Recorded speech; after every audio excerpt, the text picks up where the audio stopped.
Welcome to Ideagen TV, presented globally by Microsoft. Today, I am incredibly honored to have with me the former U.S. Ambassador to Qatar, Ambassador Patrick Theros. Patrick, welcome. Thank you very much, and for the compliment. But I'm honored to be here. You guys are involved in something that I think is very important. Thank you.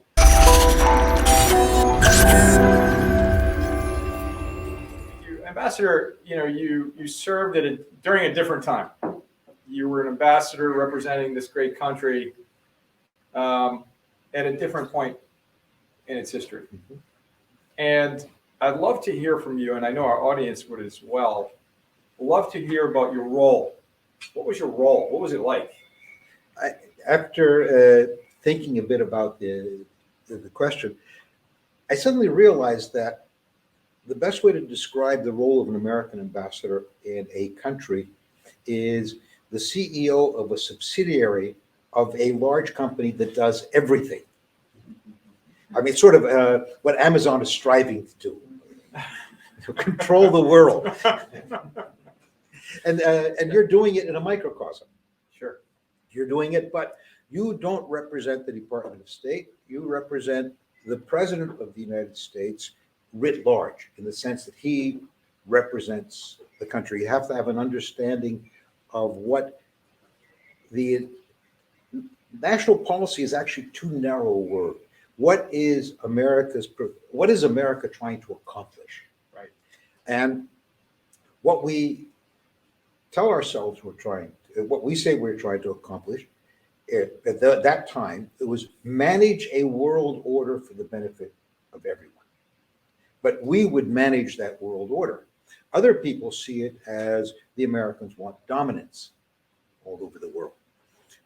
So in my microcosm consisted of arriving in a small country that was about to take off, a small, relatively unimportant country that was about to take off and become one of the most important economic powers in the world and very important politically. And you saw that at that time. I saw we had just gotten from the gestation to birth at the time that I got there, when the Qataris had made the decision to invest in the largest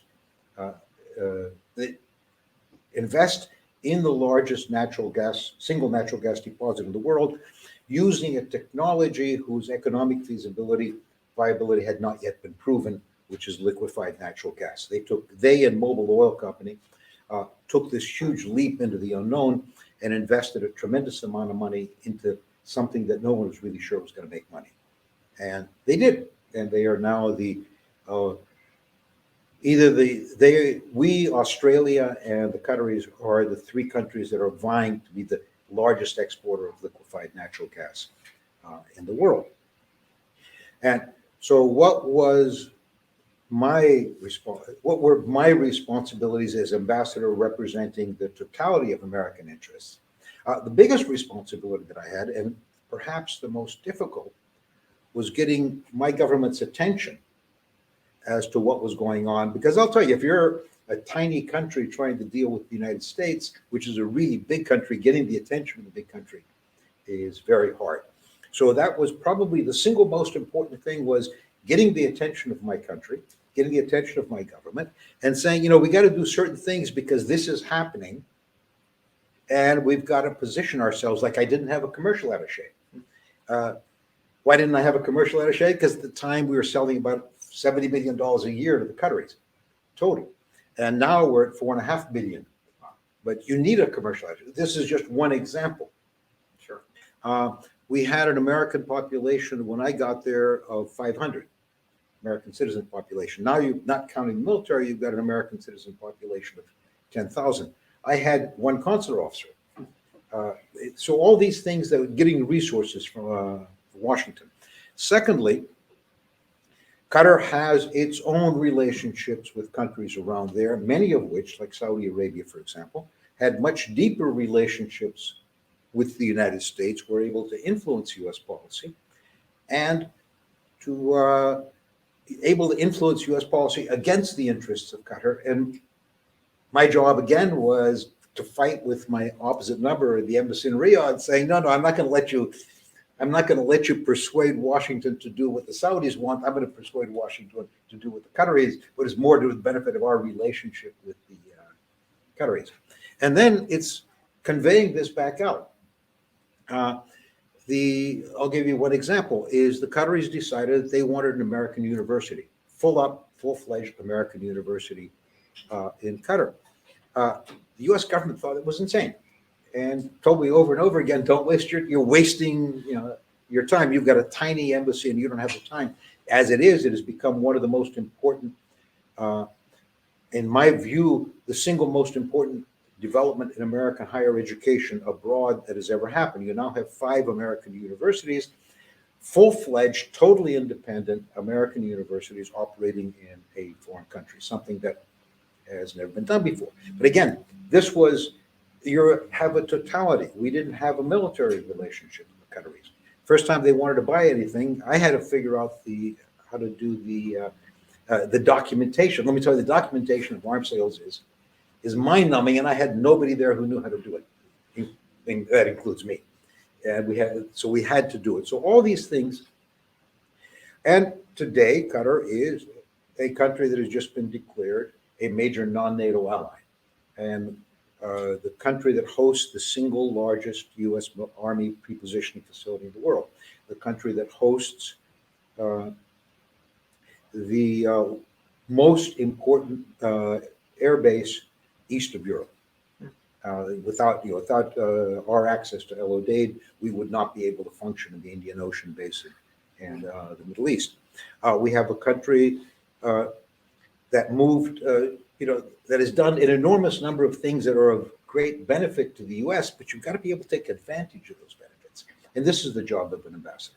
And I've got to say that I think I was the best, but all my successors did just as good a job building that relationship. Well, I would say you were the best. I think we can say that without upsetting anyone. But the notion that you bring to the table here, which is that people are behind the institutions, I think that's sort of a takeaway for me. Mm-hmm. As I think about the functioning, we're looking out onto Washington, and you think about the institutions, right? But there's people behind those institutions, and the people are setting the agenda and what's important, and that's profound for those here today and also around the world that will see this broadcast to think about diplomacy. Mm-hmm. And I'd like to ask you, how has diplomacy changed? How has it changed? We've got data, we've got digital, we've got all these other things happening. How is it changing? The tools are changing. Okay. Diplomacy, in the end, consists of dealing with a foreign country in the interests of your own country. And it's, in the end, it is persuasion. And persuasion takes 100 forms. It takes a really funny comment at a cocktail party. It takes troops at the other end. It takes troops landing across the beach. I mean, persuasion for all countries is argument, it's trading, it's business, it is coercion, it is propaganda. Take all these things. These are the tools of diplomacy. What happens and where things go wrong is when one of those tools becomes more important than the overall diplomacy. In other words, are we only going to resort to military force to settle our problems? Just because we happen to be the strongest country militarily in the world? Well, we just tried it. We never really thought about the other aspects of what we were doing in Afghanistan. It boiled down to purely we were trying to build democracy. We were trying to build women's rights and stuff like that. But in the end, the military component of what we were doing simply elbowed everything else out of the room, and all decisions were made based on the needs of the military, which meant that we were not defeated militarily. We were defeated by the fact that we failed at every other aspect of what we were doing in Afghanistan. So diplomacy is So that's a failure of diplomacy. Yeah, it's a failure of diplomacy because diplomacy is holistic, and it is not a single tool. And just building on that a little bit, What I worry about today's world is that we are diplomacy is best appreciated and most effective in a multipolar world. Uh, we went all the way through the Cold War in a bipolar world in which we were comfortable because we were scared out of our minds by nuclear weapons. Therefore, we knew that the military component was in fact there as a deterrent, but was not there to actually go fight a war with the Soviets. And diplomacy was the larger diplomacy, trying to turn their society into something better, trying the propaganda, the trade, all these things, the larger diplomacy was able to flourish. Then we finished that, and we were use the word advisedly, we were the dominant power in the world for a very brief period of time after the collapse of the Soviet Union. And I think we let our imagination get out ahead of us. So now we're slowly drifting back to a bipolar world, us and the Chinese, but this is a bipolar world that is not in which the Chinese are defining the confrontation. They're defining the tools of the confrontation. The Chinese are not the Soviet Union. They're not out trying to spread a communist ideology across the world. They simply want to be they want to be us, using the tools that we used long before the Cold War of trade and selling their culture, all these things. And we're still trying to figure it out.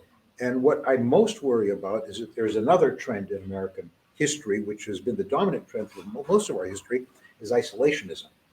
Let's just pull everything back.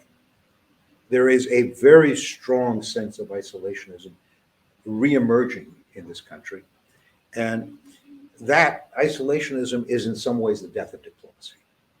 It's the death of, maybe not of diplomacy, but it is a really good way not to be able to accomplish your national objectives, we're also going to have to do a better job of defining our national objectives, frankly. But isolationism means I don't have any national objectives abroad, other than just keeping the world out.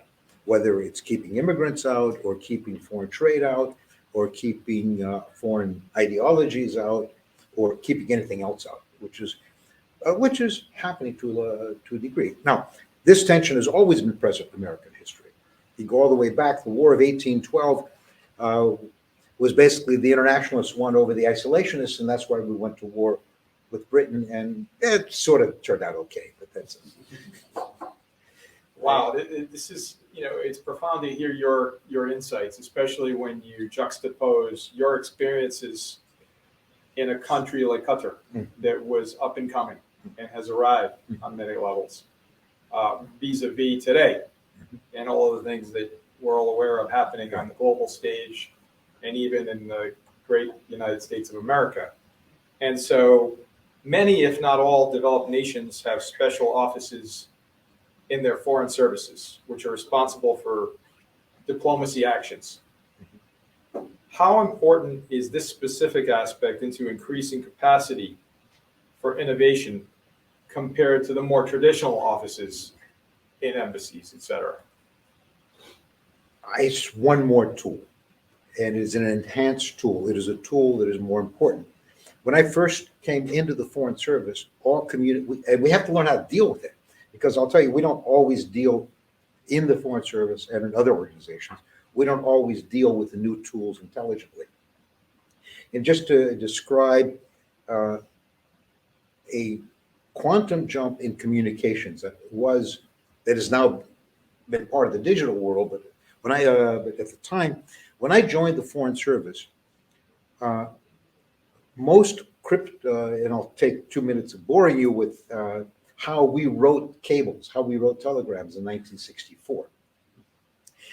You would write it out on longhand, take it to your boss, who would look at it, tear it up, write it out in longhand again with his corrections, give it to your secretary, she'd type it out, take it to your boss. He'd look at it again, says, "That's not what I said." Tear it up. Take it back to your secretary. She'd type it up again, and then he would take it to his boss. He'd tear it up, take it back to the secretary. No, take it back to me. And by that time, we're drawing short straws as to who's going to go out and tell the secretary she had to type it up again. Then it's all approved, and the secretary types it out on it was called in green, which the top page was green, the middle page was red, the bottom page was blue, and there were carbon paper in between, and she would type the whole thing out. It was all approved. You would take it to the code clerk, who sat in front of this big machine, and would type out a one-time tape, a long tape. There were little holes in it. And this machine typed at 54 characters a minute. It didn't matter how hard you typed. At 55 characters a minute, the machine would put its arm up here. It would say, "No, I can't do this." And then you'd get this long tape, and then you would take it into the communications guy, who would feed it into this machine, and it would either produce something you could take to the local, either go out by telex or something like that. You go to Washington, they would then run it through a machine to come out and then print it, and somebody would read it. And what you learned was if you walked into your boss with a telegram that was more than a page long, you were in trouble because it would never come out. Now we've gotten to the point where everybody's got a computer. The secretary's job position has disappeared. Our secretaries, we're all reading into the same telegram at the same time. We got 54 people all injecting something into the message, which is the official message. And at the end, human nature being human nature, you let the other guy stick in what he's got. So now you've got telegrams that are 50, 60, 70 paragraphs, 80, 90 paragraphs long. And as an example, during the 1991 Gulf War, we received a telegram telling us to do something. I was number 2 in the embassy. Neither I nor the ambassador nor the political officer got through all 90 paragraphs to find where we were told to do something. So we still haven't learned how to deal. So what I'm afraid of is, as the the most important thing is learning how to use it. It's here. You're not going to walk that one back. It is here. But I hope we are learning how to use it, because my generation in the Foreign Service, before I retired, flunked. We had no idea how to deal with it. The military figured it out better. The military realized it was not a labor-saving device. It was a job-enhancing device, because now what the military does when they send messages is they break the messages up into 12 pieces. First one always being meteorology. And then they've got one guy whose only job is to read the first piece, and another guy whose only job is to read the second piece, and another guy who, et cetera, all the way down to 12 pieces. Now, this means they have a problem putting the whole thing together. We had a problem figuring out what was in it. But we have to learn how to use this, because otherwise it's not useless, it's dangerous. Right. Things happen. And digital, remember, is also a tool that is in danger of becoming a tool of coercion. The hacking, the cyber warfare. We have to get on top of that. And right now, I'm very much afraid is that the totality of the U.S. government hasn't figured it out yet. I know there are people working on it, and I'm not the only person who recognizes this is a problem by a long shot, but it is something that is blown up hugely, and we're still trying to get our arms around using it. So I don't know how it's going to be used in the future, but I tell you, it will change the tools. It doesn't change the basic principle of an ambassador's job, which is I represent my country's attempt in the country in which I am located to achieve the goals of achieve the objectives of my country. Matter of fact, the biggest problem is this now allows everybody in Washington to tell me what the objectives of the U.S. government is. And so we're at a situation now where this diplomacy that you described is multifaceted. Right. Some of us may have thought, well, diplomacy is I communicate with someone, and that's, it's a communications. Mhm. But what you're saying is, diplomacy is much more complex, Yeah, far more complex. far more complex. And so if I asked you what your biggest concern is at this moment, what would that be? My biggest concern is for the United States is we haven't figured out what we want to do. We have lost track of we need a consensus on national objectives. The United States is a large, complicated country with a lot of different people pulling in different directions. When we have a national consensus on what we want to do, we are, without exaggeration, unbeatable. When we don't have a national consensus, we stumble here, we stumble there, we get a few things right, we get a lot of things wrong at great cost. And then the more often you get something wrong at great cost, the more the other tendency in the United States of let's just pull back behind the walls, behind the moat, pull the bridges up, and let the rest of the world go its merry way will prevail. So, And that's what happened between World War I and World War II. so what would you say you're most optimistic about as a final word? I'm optimistic about a lot of things, including a lot of people my age are not going to be around much longer. We want you to stay around. Yeah, okay. Because we're losing it. We're losing it. Some of us are actually losing it too. But we are really good at advice, but we are singularly ill-equipped to actually figure out how the new stuff is working. So to me, there are a lot of very bright kids coming up who with some exception, are less locked into old patterns than we were. You still need a few of us around to say, there is this big picture you got to look at. But by and large, that's my optimism. My two things worry me a lot about that particular aspect. One is decreasing birth rates, and the other one is decreasing immigration. Those two are going down. We're losing the cadre of people who will, in fact, improve this country. Ambassador Patrick Theros, always an incredible pleasure. You're inspiring on so many levels, and thank you for all you've done and continue to do. Thank you very much. Thank you. Take care.